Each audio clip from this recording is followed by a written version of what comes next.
दोस्तों, ये एक पाकिस्तानी किन्नर की कहानी है जो सच्ची घटना पर आधारित है, जिन्हें हमारे ही समाज के लोग बड़ी अजीब सी निगाह से देखते हैं। आखिर उसे किन्नर होने की इतनी बड़ी सजा क्यों मिली? आइए इस कहानी में जानते हैं। कहानी की शुरुआत में हम बाबर को देखते हैं, जो अपने ख्वाबों की दुनिया में खोया हुआ है। वो आज जिसे अपने सपने में देख रहा है, शायद वो उस पर बहुत ज़्यादा यकीन करता है। वो उसके साथ अपनी पूरी जिंदगी बिताने के ख्वाब देख रहा है। अचानक आधी रात को उसकी आंख खुल गई और वो घर से बाहर जाकर ठंडी ठंडी हवा महसूस करने लगा।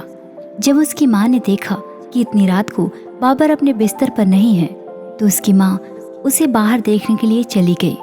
दरअसल उसकी माँ को अपने बेटे की बहुत फिक्र रहती है। एक वही तो है जो सबसे ज़्यादा प्यार अपने इसी बेटे को करती है। उसके सिवा बाबर को प्यार करने वाला कोई नहीं है। उसके परिवार में उसकी माँ और छोटा भाई और एक छोटी बहन है। बाबर की माँ तो उसे बहुत प्यार करती है, लेकिन उसके भाई बहन उसे बुरी तरह नफरत करते हैं। उन्हें बाबर को अपना भाई कहते हुए भी शर्म आती है। और अगले दिन हम बाबर को उसके दोस्त रेहान के घर देखते हैं। रेहान दूसरे शहर का रहने वाला है। वो काम के सिलसिले में अकेला इस रूम में रहता है। दरअसल रेहान और बाबर की बहुत अच्छी दोस्ती है। बाबर उसके घर आकर उसका खाना बनाता है और उसके जैसा खाना यहाँ कोई बना भी नहीं सकता। वो उसके खाने की तारीफ करता है कि तुम्हें पता है, सबसे स्वादिष्ट पराठे मेरी माँ बनाया करती थी, लेकिन मेरी माँ से भी टेस्टी पराठे तुम्हारे हाथ के मुझे लगते हैं। बाबर भी अपनी तारीफें सुनकर खुश होता रहता है। रेहान उससे बार बार यही कहता है कि तुम अपना ऑपरेशन कराकर एक लड़की बन जाओ और मैं वादा करता हूँ कि मैं तुमसे शादी कर लूँगा। और रेहान ने ये बात पहली बार नहीं कही, बल्कि वो बाबर से ये बात बार बार कहता है। वो कहता है, मैं तो कर्जे में डूबा हुआ हूँ, यदि मेरे पास पैसे होते तो मैं तुम्हारा अभी ऑपरेशन करा देता।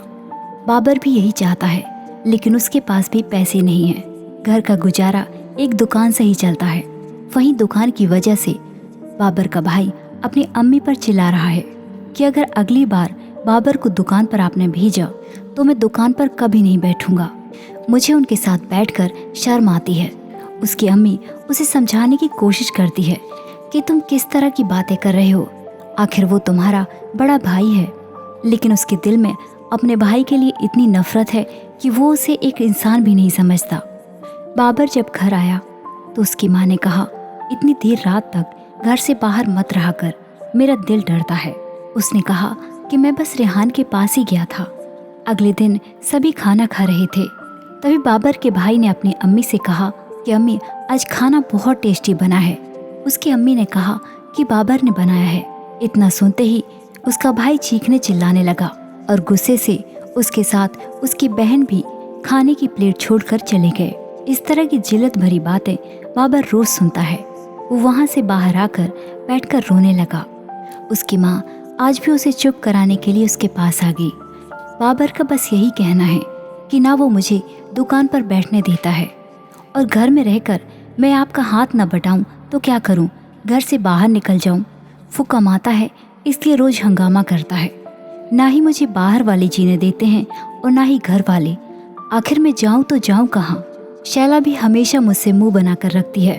तुमने कहा था उस दिन कि जाकर उसे स्कूल से ले आ।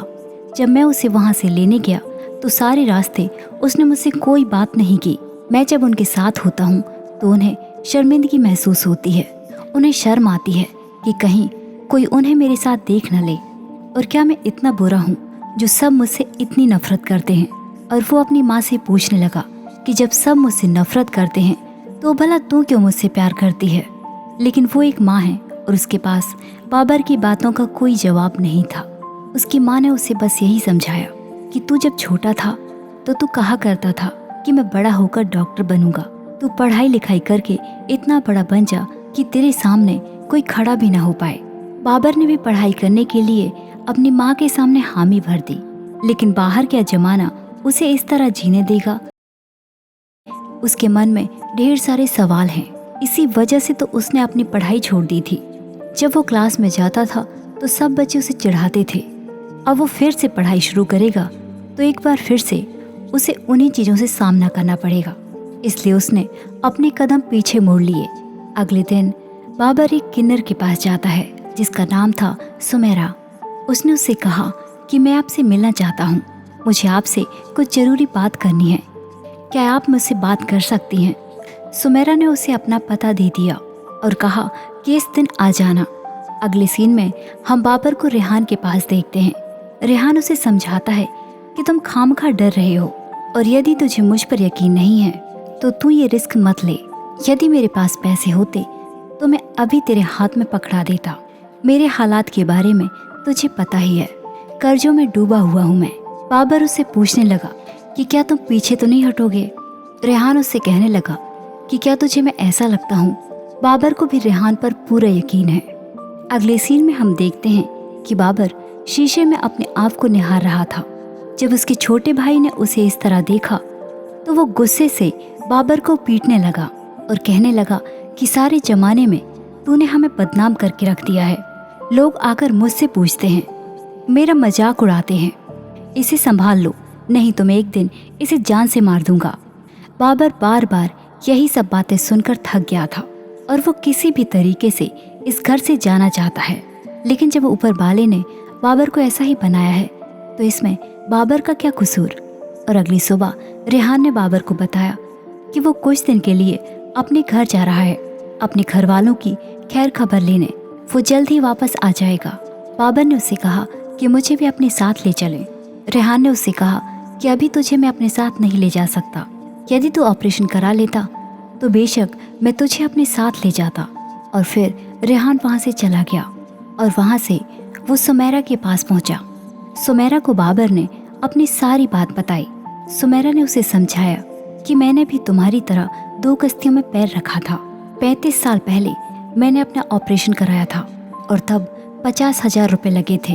अब तो डॉक्टर बड़े महंगे हो गए हैं, 2-2.5 लाख रुपए से कम नहीं लगेगा। इतनी बड़ी रकम सुनकर बाबर भी हैरान था। वहीं पर कुछ किन्नर तैयार हो रहे थे। जब बाबर ने उससे इस बारे में पूछा तो उसने बताया कि सभी एक शादी में जा रहे हैं, वहाँ पर नाचने के लिए।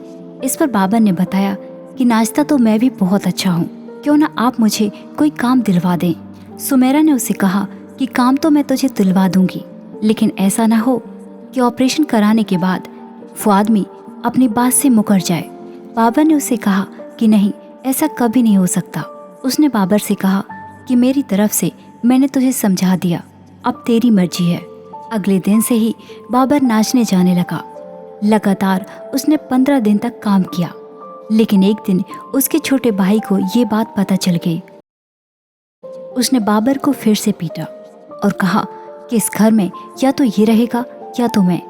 लेकिन बाबर लड़ते लड़ते थक गया है। अपने आप से जंग लड़ना बेहद मुश्किल होता है।